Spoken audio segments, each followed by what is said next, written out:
Money has a peculiar way of turning even the sweetest smiles into razors. I learned this watching my husband Tom work the room at my 28th birthday party, his charm slicing through conversations like a well-practiced blade. I'm Jade, and until tonight, I thought I knew exactly who I'd married. The crystal champagne flute felt cold against my palm as I navigated through clusters of designer dresses and tailored suits in my parents' grand ballroom. Tom's laugh carried across the space, drawing my attention to where he stood with Mason, his father, near the French doors leading to the terrace. "Just trust me on this one," Tom was saying, his voice dropping low. "Richard's new quantum computing division is vulnerable. The security protocols..." My father's name stopped me mid-step. I pressed myself behind a marble column, pulse quickening. Mason's response came sharp and quiet. "You're certain about the timeline?" 3 months, tops. Once the breach happens, their stock will plummet. We'll be perfectly positioned to... Ella appeared at my elbow, her sudden presence making me jump. "There you are. Your mother's looking for..." "Hey, are you okay? You look like you've seen a ghost." I grabbed her arm and pulled her behind the column with me. "Listen," I whispered. But Tom and Mason had already moved away, their heads still bent together in conspiracy. "What's wrong?" Ella's eyes narrowed with concern. The champagne in my glass trembled. I think Tom's planning something against my father's company." "What? That's impossible. Tom loves your dad. He's always talking about how much he admires... It's an act." The words felt like broken glass in my mouth. All of it. The perfect son-in-law, the devoted husband. God, I'm such an idiot. "Jade, breathe. Maybe you misunderstood."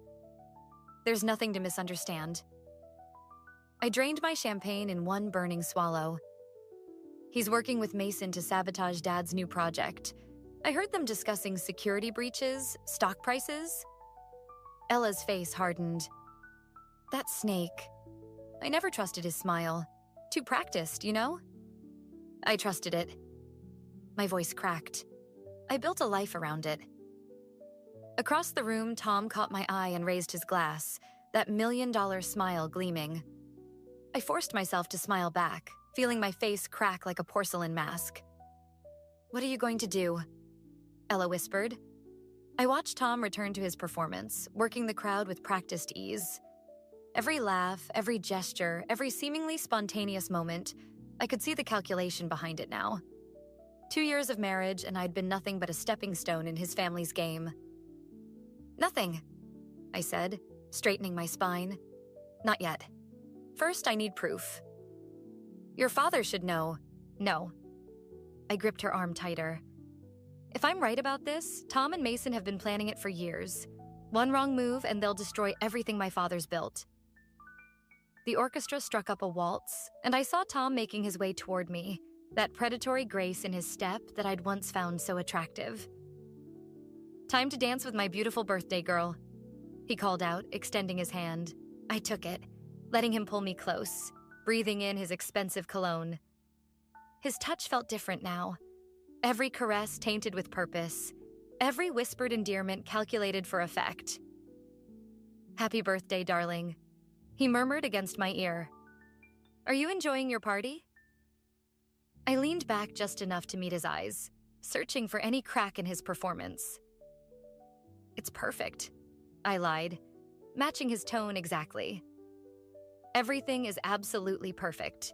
As we spun across the floor, I made my decision. Tom thought he was playing chess, but he'd forgotten one crucial detail. I'd grown up in this world of wealth and power too. And unlike him, I'd learned that the most dangerous players aren't the ones who bare their teeth. They're the ones who smile back. 3 days after my birthday party, I sat across from my father in his study, watching him read through quarterly reports while pretending everything was normal. The leather chair creaked beneath me as I shifted, fighting the urge to blurt out what I'd overheard.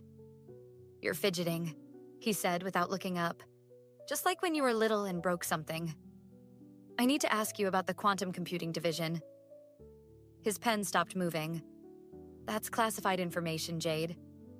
"Is it?" Because Tom seems to know quite a bit about it. Dad's eyes met mine, sharp and calculating. What exactly did Tom say? Nothing specific. I kept my voice steady. Just enough to make me wonder why my husband knows more about your company's security protocols than your own daughter. He leaned back, studying me with the same intensity he used in board meetings. Have you discussed this with Tom? Of course not. I'm not stupid. No, he agreed. You're not. Which is why I'm surprised you married him in the first place. The words hit like a slap. What's that supposed to mean? It means I've seen too many sharks in business not to recognize one swimming in my own pool. He stood, walking to the window. Tom's always been too perfect, too eager to please. Men like that usually want something. And you waited until now to tell me this? Would you have listened? He turned back to me. You were so determined to prove you could make your own choices, live independently of the family money. This isn't about money. Everything is about money, Jade, especially with people like Mason involved. My stomach clenched. What do you know about Mason? Before he could answer, Tom's voice carried from the hallway. Anyone home? Dad's expression smoothed instantly. Not a word, he warned, then raised his voice. In here, Tom. My husband appeared in the doorway, handsome and polished in his business suit. There you are. He smiled at me. I've been looking everywhere. Ready for dinner? Actually, Dad interrupted. I need to borrow my daughter for the evening. Board meeting emergency. I could use her perspective on a new charitable initiative. Tom's smile flickered for just a moment. Surely it can wait. We have reservations at... It can't. Dad's tone was final. Family business, you understand? I watched the micro-expressions cross Tom's face. Frustration, calculation, resignation, before settling back into pleasant acceptance. Of course. Rain check, darling. Sorry, I said, not sorry at all. Duty calls. After Tom left, Dad locked the door. We need to talk about Mason's new tech venture, he said grimly, and why he's suddenly so interested in quantum computing. I thought you said that was classified. It is. But you're not just my daughter anymore. You're a potential security breach. He pulled a file from his desk. Everything Tom knows about our company, he learned from you. Even the things you didn't realize you were telling him. My chest tightened as I remembered countless dinner conversations, casual questions about Dad's work, Tom's seemingly innocent interest in my family's business. I trusted him. I know. Dad's voice softened. That's what makes men like him so dangerous. They weaponize trust. So what do? We feed him exactly what Mason wants to hear. Dad smiled, but it wasn't pleasant. While we figure out their real game. And then?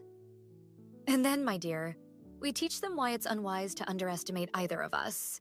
I thought about Tom's practiced smile, the way he'd spun me across the dance floor while plotting against my family. The hurt was still there, but something else was growing stronger. A cold, calculating anger that felt surprisingly comfortable. One more thing, Dad added, pulling out his phone. Your mother's been monitoring Sophie's social media. Seems Tom's sister isn't as loyal to her family as they think. He showed me a series of deleted posts. Sophie venting about Mason's impossible demands and ethical gray areas. My mind raced with possibilities. I'll handle Sophie, I said, standing up. She's always felt trapped in Mason's shadow. Maybe it's time someone offered her a way out. Dad nodded approvingly. Just remember, in this game, everyone's playing an angle, even the ones who seem to be on your side. As I left his study, I caught a glimpse of myself in the hallway mirror. My reflection showed someone different from the trusting wife I'd been just days ago. Someone harder, sharper, someone ready to play the long game. Tom wanted to learn about my family's business? Fine. I'd give him a front row seat to exactly how we handled threats. Let the lessons begin. The encrypted files appeared in my inbox at exactly 3:47 a.m. Sophie had come through just as I'd hoped.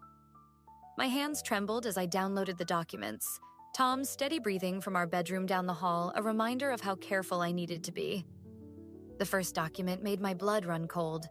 Detailed schematics of Dad's quantum security system, annotated in Tom's precise handwriting. The second was worse. A complete timeline for dismantling my father's company, piece by calculated piece. My phone buzzed. Sophie. Delete after reading. Mason checks my computer tomorrow. I typed back, "You're doing the right thing." Her response came quickly. Am I? He's still my father. And Tom's still my husband. Doesn't make what they're doing right. 3 dots appeared, disappeared, appeared again. Finally. Meeting tomorrow? Usual place? I agreed, then wiped our conversation. The irony wasn't lost on me. Using the same tactics of secrecy and manipulation that I despised in Tom. But he'd taught me well, hadn't he? Still working? Tom's voice made me jump.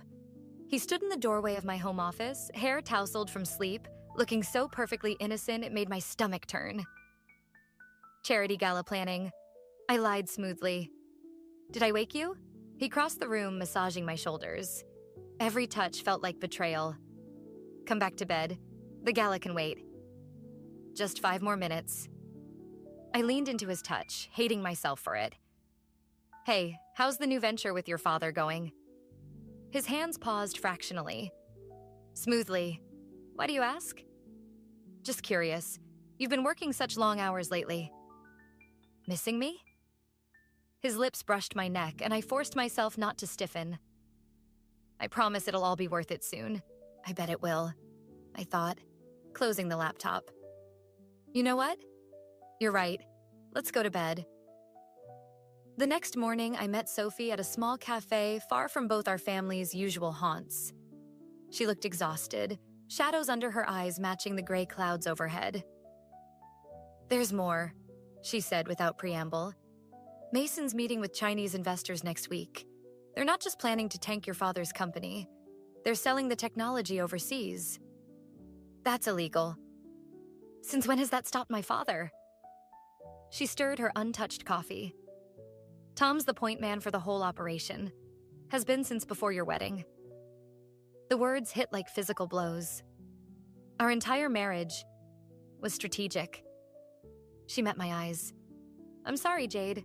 I should have told you sooner, but he's your brother. I finished. I understand loyalty, Sophie. What I don't understand is betraying your own conscience. Says the woman planning to destroy her husband. He destroyed himself. I'm just providing the evidence. Sophie glanced around nervously. Mason's getting suspicious. He asked about missing files this morning. Did you cover your tracks? Of course, but... She stopped as my phone rang. Dad's office number. Hello? Get to the office, now. Dad's voice was tight with controlled fury. Bring Tom. What's wrong? Someone leaked details of the quantum project. Stock's already dropping. Your husband wouldn't happen to know anything about that, would he? My eyes met Sophie's widening ones across the table. We'll be right there. After hanging up, I gripped the table edge. They moved up their timeline. Why would they? Because I warned them. A familiar voice said behind me. I turned to find Nathan standing there, my younger brother's face a mask of guilt. I'm sorry, Jade, but Tom figured out what you were doing. He came to me last week, showed me proof that Dad's been embezzling money for years. Said if I helped him, he'd keep it quiet. Sophie stood so quickly her chair toppled. I have to go. I can't be seen here. Sophie, wait. But she was already gone, leaving me staring at my brother's tortured expression. I thought I was protecting the family, Nathan whispered. By betraying it? By preventing a scandal that would destroy us all. He reached for my arm, but I jerked away. Jade, please. Don't. My voice was ice. You don't get to explain. Not now. Right now, I need to get to the office and watch my husband try to lie his way through this. And you... I gathered my things, feeling something hard and cold crystallize in my chest. You get to live with your choices. As I walked away, I pulled out my phone to call Tom. Time to see just how good an actor my husband really was. The game was changing, but so was I. And unlike Nathan, I knew exactly whose side I was on. The boardroom felt like a pressure cooker as I watched Tom explain away the security breach. He stood at the head of the table, every gesture calculated, every word precise. My father sat stone-faced beside me while Mason lounged in his chair with barely concealed satisfaction. "It appears to be an internal leak," Tom said, sliding documents across the polished surface. "Someone with high-level access to the quantum computing protocols." I caught the slight emphasis on high level. A warning aimed directly at my father. "Fascinating theory," Dad replied, his voice arctic. "And I suppose you have evidence to support this?" Tom's smile didn't waver. "Actually, yes. Nathan was kind enough to provide some interesting financial records."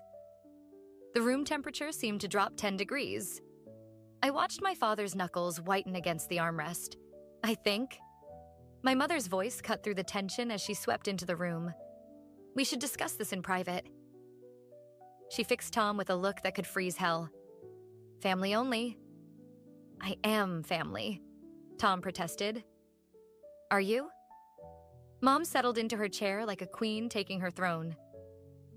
"Because from where I'm sitting, you seem more like Mason's son than my daughter's husband." Mason straightened, dropping his casual pose. "Linda, let's not make this personal." "Oh, but it is personal." She pulled out her tablet, tapping the screen with manicured precision. "Just like those offshore accounts you've been hiding from the IRS. Personal enough to ruin several families, I'd say." The blood drained from Mason's face. Tom's perfect composure cracked, just slightly. "Mother," I said carefully, "what exactly do you know?" "Everything." She smiled, and I saw where I'd inherited my capacity for vengeance. "Did you really think I'd let my daughter marry into the Mason family without doing my homework? I've been collecting insurance for 2 years. Tom's laugh held an edge of desperation. "You're bluffing." "Sophie didn't just send files to Jade," Mom replied. "She sent copies to me as well. Smart girl, hedging her bets." The revelation hit me like a physical blow. My mother had known. All this time, while I'd been playing detective, she'd been orchestrating her own countermoves. "Richard," Mason said tightly, "control your wife."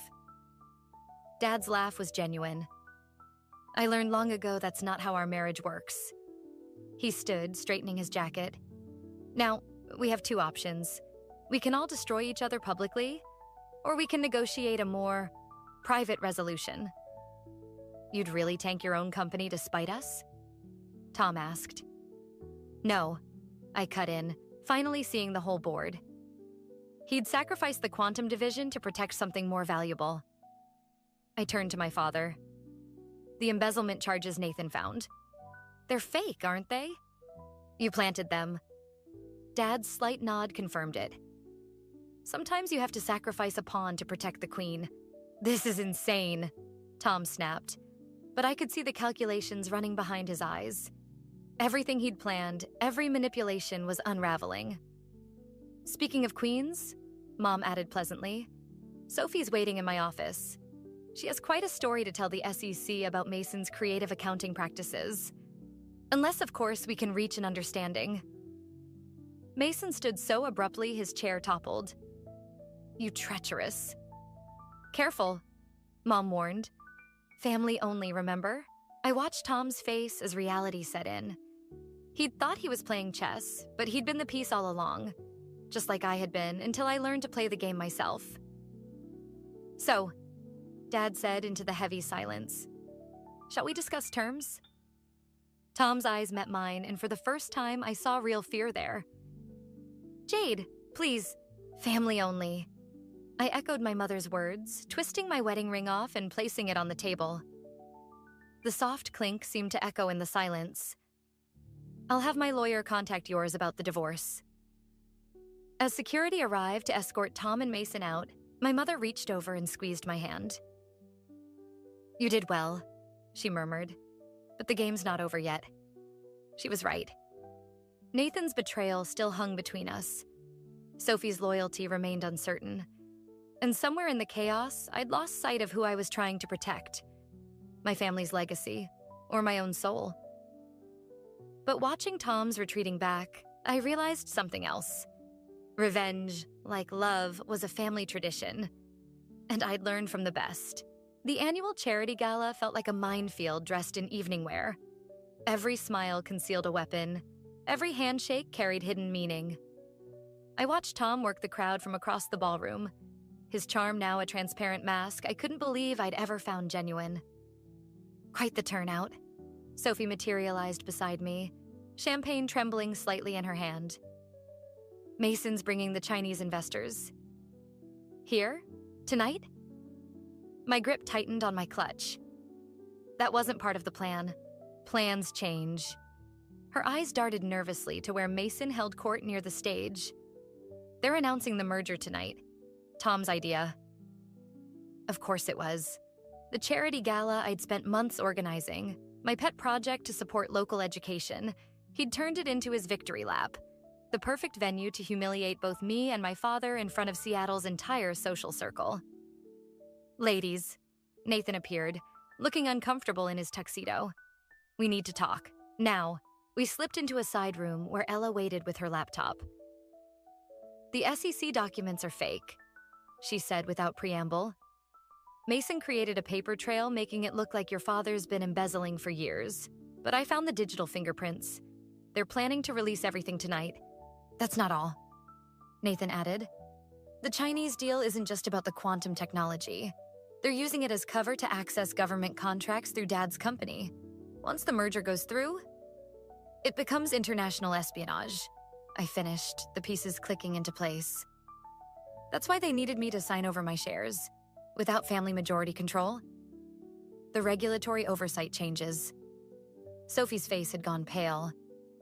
God, Jade, I had no idea they'd go this far. A knock at the door made us all freeze. Jade? Tom's voice carried through the wood. Your speech is in 5 minutes, darling. My prepared speech about educational equality now felt like a joke. They'd orchestrated everything. The charity event, the timing, the guests. Every person who'd supported my philanthropic work would witness my family's disgrace. I'll stall, Ella offered, but I shook my head. No. Something cold and certain crystallized in my chest. I'm done playing defense. I stepped into the hallway where Tom waited, his smile as practiced as ever. There you are. Ready to inspire the masses? Actually, I touched his arm, feeling him tense slightly. I need your help with something first. In private. Curiosity won out over caution. He followed me to my father's private office, where I knew the security cameras had been conveniently disabled for Mason's later meeting. You know, I said conversationally, closing the door, my mother taught me something interesting about power. I moved to the desk, watching his reflection in the window. It's not about who has the most weapons. It's about who's willing to use them. Jade. The SEC documents are fake. I turned to face him. But the offshore accounts Mom found? Those are very real. Just like the recordings of your meetings with the Chinese investors. The ones where you discuss selling government secrets. His facade cracked. You're bluffing. Am I? I pulled out my phone, playing a snippet of his voice discussing security protocols. Sophie's been recording everything since that night at my birthday party. Insurance, she called it. Apparently she learned from the best. If you expose this, you'll destroy your father's company too. Maybe. I stepped closer, seeing real fear in his eyes now. But Mason will go to prison. And you? Treason charges carry such heavy sentences these days. What do you want? In about 3 minutes, you're going to announce that the merger's off. You'll cite ethical concerns, praise my father's integrity, and then you'll leave. Tonight. If you ever come near my family again, you'll destroy me. His laugh held no humor. When did you become so cold? You taught me well. I reached up, straightening his tie one last time. Consider it your lasting contribution to our marriage. The ballroom fell silent as Tom took the stage minutes later. I watched from the back as he delivered the performance of his life, gracefully withdrawing from the merger, praising my father's leadership. Mason's face turned progressively darker with each word. "Well played," my mother murmured, appearing beside me. "But you know they won't give up easily. I'm counting on it." I watched Tom make his exit, Mason following in barely contained fury. Some people only learn when they lose everything. And Nathan? Sophie? I thought of my brother's guilty face, Sophie's trembling hands. Family is complicated. Yes, she agreed, linking her arm through mine as we prepared to face the curious crowd. That's what makes revenge so interesting. The game wasn't over, but the rules had changed. And this time, I was dealing the cards. The emergency board meeting felt like an execution, and I was both judge and condemned. Mason had called it 3 days after the gala, gathering every major shareholder in our company's glass-walled conference room. Tom sat beside his father, wearing contrition like a borrowed suit. "The evidence is irrefutable," Mason announced, projecting documents onto the screen. "Richard Chen has been systematically embezzling funds through shell companies for the past decade. My father remained perfectly still beside me as our family's reputation unraveled in pristine PowerPoint slides. Each transaction, each transfer, all fabricated but crafted with Mason's signature thoroughness." "That's not all," Tom added, his voice carrying just the right note of reluctance. "We've discovered irregular payments to Chinese technology firms, suggesting corporate espionage." The boardroom erupted in murmurs.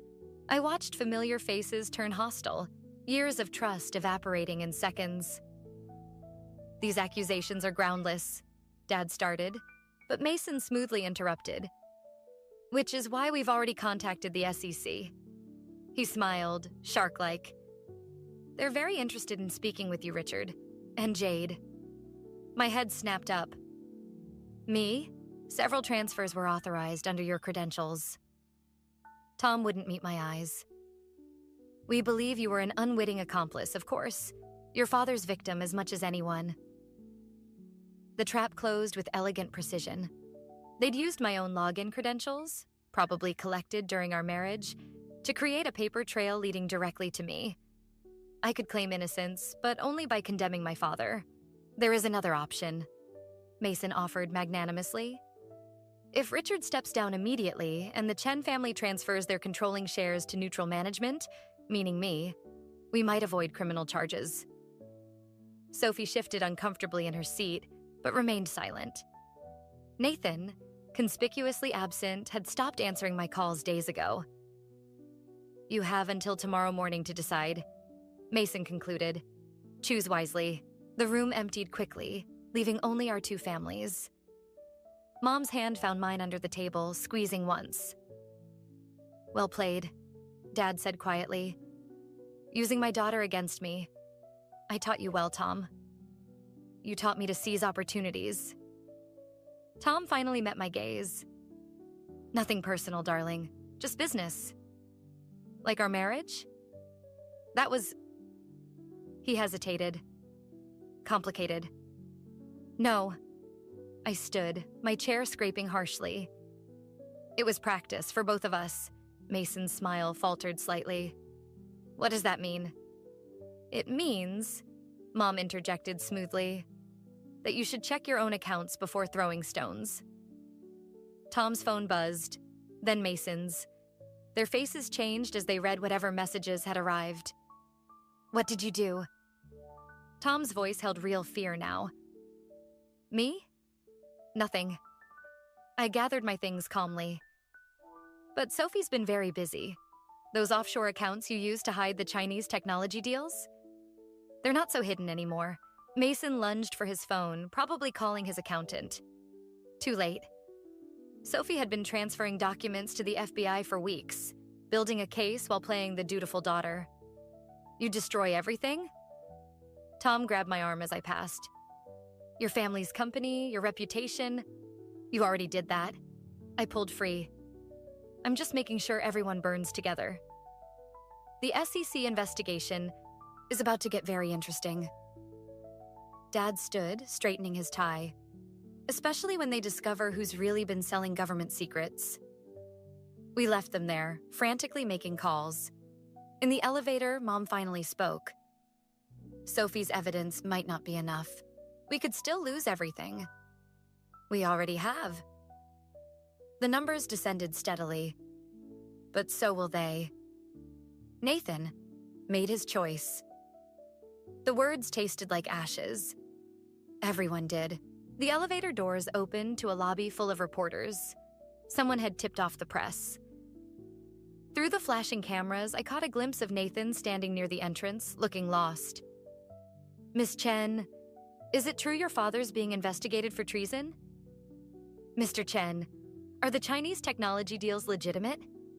"Jade, did you know about the embezzlement?" Questions bombarded us as security cleared a path. I kept my face neutral, channeling my mother's practiced society smile. Let them speculate. By tomorrow, every news outlet would have a different kind of scandal to report. In the car, Dad finally broke. "I'm sorry, sweetheart. I never meant for you to..."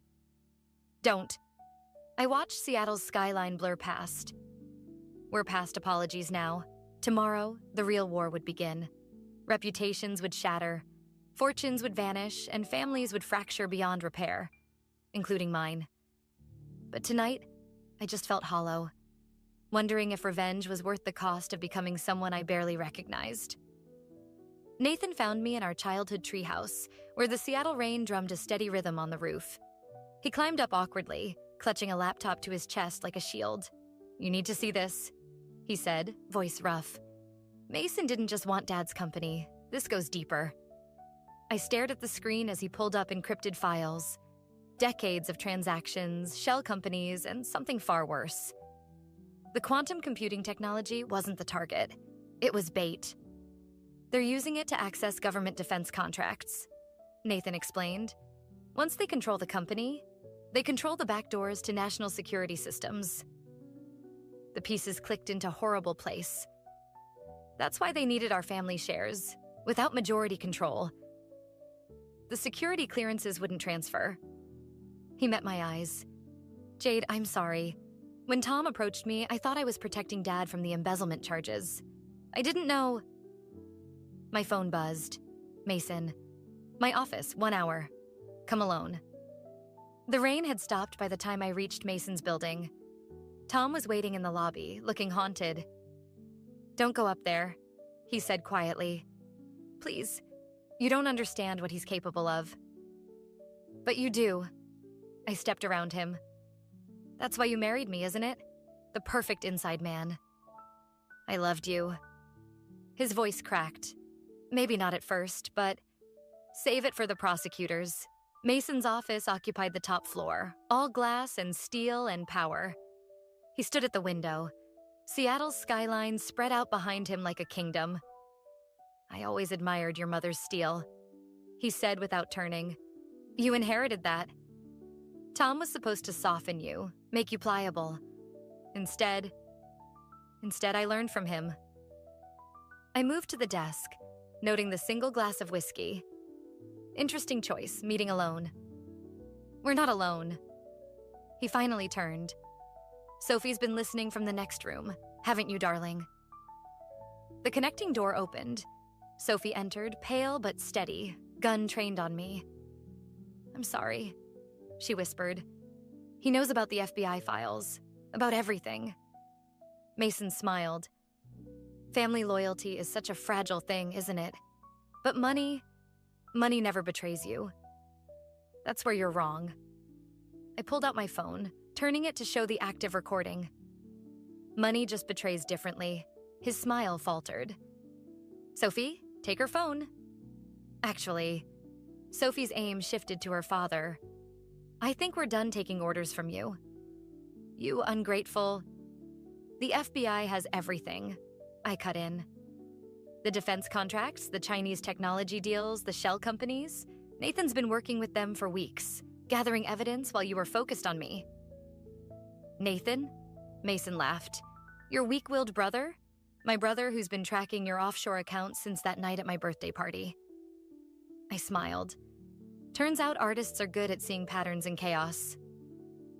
The office door opened. Tom entered, followed by federal agents. "Mason Reynolds," one announced. You're under arrest for conspiracy, treason, and corporate espionage. As they read him his rights, Mason's facade finally cracked. Tom, tell them what really happened. But Tom stood silent, watching his father's empire crumble with the same calculated expression he'd once used to win my heart. You taught me well, Dad, he said finally. Always choose the winning side. After the agents led Mason away, Sophie lowered the gun with shaking hands. They'll arrest Tom too, won't they? Yes. I watched my husband submit to handcuffs with practiced grace. But his cooperation deal should help with sentencing. And us? Immunity. I touched her arm gently. You and Nathan both. Sometimes betraying your family is the only way to save them. Through the window, I watched Mason and Tom being led to separate cars. They'd taught me everything I knew about manipulation and revenge, never realizing I'd use those lessons against them. Was any of it real? Sophie asked quietly. Between you and Tom?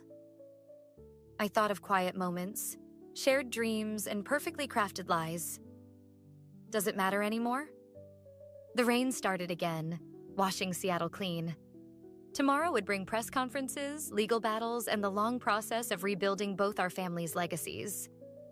But tonight, watching two master manipulators face the consequences of their actions, I finally understood. Sometimes the best revenge isn't destroying your enemies. It's becoming better at their own game.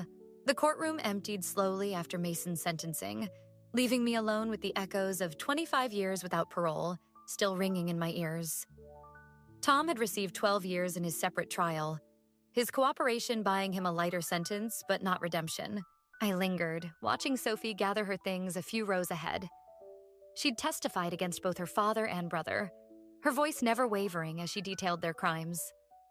Now she looked both older and younger somehow, freed from her family's shadow, but weighted by its cost. Ready? Nathan appeared at my elbow, his artist's hands fidgeting with his tie. Almost. I touched the divorce papers in my bag. Finally signed this morning. Just need a minute. He nodded, understanding. We'd both learned the weight of betrayal and the price of loyalty these past months. Our relationship, fractured by his initial deception, had slowly mended through shared purpose and hard truths. Outside, reporters clustered on the courthouse steps. I spotted my parents waiting by their car, Mom's perfect posture and Dad's steady presence anchoring the chaos. They'd weathered the scandal with characteristic grace, emerging stronger for having faced it together. Miss Chen. A reporter broke from the pack. Any comment on Mason Reynolds' sentencing? Justice was served, I said simply, the words tasting like ash and victory. And your ex-husband's testimony? Sources say Tom Reynolds claimed genuine feelings for you, despite his involvement in the conspiracy. I thought of Tom's face during his allocution, the practiced sincerity I'd once mistaken for love. Some people mistake manipulation for emotion. I'm not one of them anymore. The company had survived, though changed.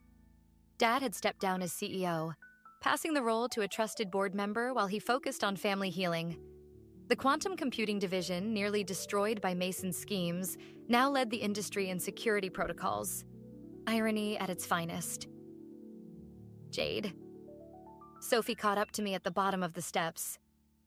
I'm leaving Seattle. Fresh start. Where will you go? New York. Ella's nonprofit is expanding there. They need someone who understands both business and betrayal. Her smile held a shadow of her old warmth. Thank you for showing me there's more than one kind of loyalty. I hugged her, feeling the tremors she tried to hide. We'd started as enemies pawns and ended as something like sisters, another unexpected outcome of this war. Sophie, Mom called out, approaching with her characteristic elegance. Join us for dinner? There's something we'd like to discuss. I raised an eyebrow at my mother's tone. She smiled, that knowing look I'd seen at my birthday party all those months ago. Did you really know? I asked quietly. From the beginning, I knew men like Mason, and I recognized Tom's ambition.